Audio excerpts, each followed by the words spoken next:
पवन गौड़ दिल्ली से जुड़ रहे हैं हमारे साथ, दीपांकर भट्ट देहरादून से हमारे साथ लाइव जुड़ रहे हैं। पवन, पहले मैं आपका रुख करना चाहूंगी, मुलाकात को लेकर क्या जानकारी है, क्या बात हुई, क्या सुगबुगाहट?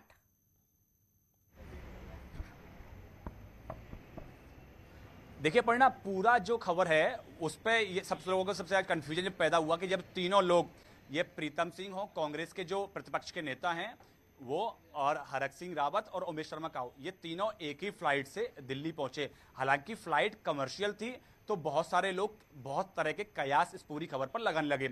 उसके बाद में जब प्रीतम सिंह से हमने बात की तो उन्होंने कहा कि ये सिर्फ एक इत्तेफाक है, उससे ज्यादा कुछ और नहीं है। उसके बाद में हरक सिंह रावत और उमेश शर्मा काऊ ये दोनों बीजेपी मुख्यालय पहुंचे और बीजेपी मुख्यालय पहुंचकर उसके बाद में ये जो प्रभारी हैं उत्तराखंड के और बीजेपी महासचिव है दुष्यंत गौतम, उनके साथ में उनके आवास पहुंचे और यहां हरक सिंह रावत, उमेश शर्मा काऊ, दुष्यंत गौतम और अनिल बलूनी, इन चारों नेताओं के बीच में बैठकर यहां लंबी तकरीबन 1 घंटे तक बातचीत चली, जिसको संगठन को लेकर तमाम बातचीत हुई, चुनाव को लेकर बातचीत हुई। उसके साथ साथ क्योंकि बताया जा रहा है पिछले कुछ दिनों से हरक सिंह रावत और उमेश शर्मा काऊ लगातार पार्टी से नाराज चल रहे थे। एक बार तो नौबत यहां तक आ गई थी कि उमेश शर्मा काऊ दिल्ली पहुंचकर कांग्रेस के नेताओं से मुलाकात भी करने वाले थे। हालांकि बिल्कुल एंड टाइम पर अनिल बलूनी ने उनसे बातचीत की और उनको समझाया और उनको रोक दिया। तो नौबत जब यहां तक आ गई थी तो अब वो उनको आश्वासन पार्टी की तरफ से दिया गया है उमेश शर्मा काऊ को कि जो उनकी समस्याएं हैं उनको पार्टी गंभीरता से ले रही है। उन सभी समस्याओं का या जो भी उनके ग्रीवांसेस हैं उनको पार्टी गंभीरता से संज्ञान लेकर उन पर कार्रवाई करेगी। उनको किसी भी तरह की समस्या नहीं होने दी जाएगी। तो पार्टी की तरफ से उनको यह आश्वासन दिया है। उसके साथ साथ हरक सिंह रावत को भी यह आश्वासन दिया है जितनी भी उनकी चिंताएं हैं या जितनी भी उनकी जो बातें हैं वो पार्टी आलाकमान तक पहुंचाई जाएंगी और जो भी उनके लिए उचित होगा पार्टी वो उनके लिए करेगी। इसलिए किसी भी नेता को बिल्कुल भी डाउट में रहने की जरूरत नहीं है। एक साथ सब जाके चुनाव में मिलकर काम करें और फिर से पार्टी को सत्ता में वापस लेके आए। तो पार्टी आलाकमान का साफ संदेश है और जो पार्टी के तमाम नेता हैं उनकी बातचीत सुनी गई है और पार्टी आलाकमान ने उनको बिल्कुल संतुष्ट करके भेजा है कि अब आप समस्या ना लाएं और चुनाव में लग जाएं। पवन, उनका आज आगे का और क्या कार्यक्रम रहने वाला है और किन किन से मुलाकात हो सकती है, जरा उस बारे में कोई इनपुट?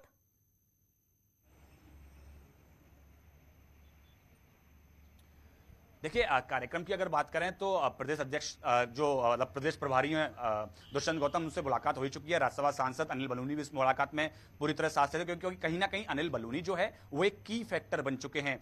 पार्टी आलाकमान से साफ संदेश यह है कि अनिल बलूनी को जितने भी जो नेता जो नाराजगी चल रहे हैं उत्तराखंड के, उनको कहीं ना कहीं साधने का, मनाने का या उनकी समस्याएं सुनने का जिम्मा अनिल बलूनी को दिया गया है। क्योंकि अनिल बलूनी माने जाते हैं प्रधानमंत्री के बहुत करीबी और जो गृह मंत्री हैं अमित शाह, उनके बहुत करीबी माने जाते रहे हैं। तो उनको एक बड़ी जिम्मेदारी दी है। यही कारण था कि आज अनिल बलूनी भी इस बैठक में मौजूद थे और आगे की जो बात है वो पार्टी आलाकमान के साथ में अनिल और मन में कहीं भी कोई शक शुबा की जगह ना बचे, इसके लिए बलूनी भी वहां मौजूद रहे। लौटूंगी पवन आपके पास, दीपांकर भी देहरादून से हमारे साथ जुड़े हुए हैं। दीपांकर, पूरा आपने इनपुट देखा कि दिल्ली में किस तरह से हलचल हुई, कयासों के दौर किस तरह से शुरू हुए, मायने क्या निकाले जाए इस मुलाकात के, आपसे समझना चाहेंगे।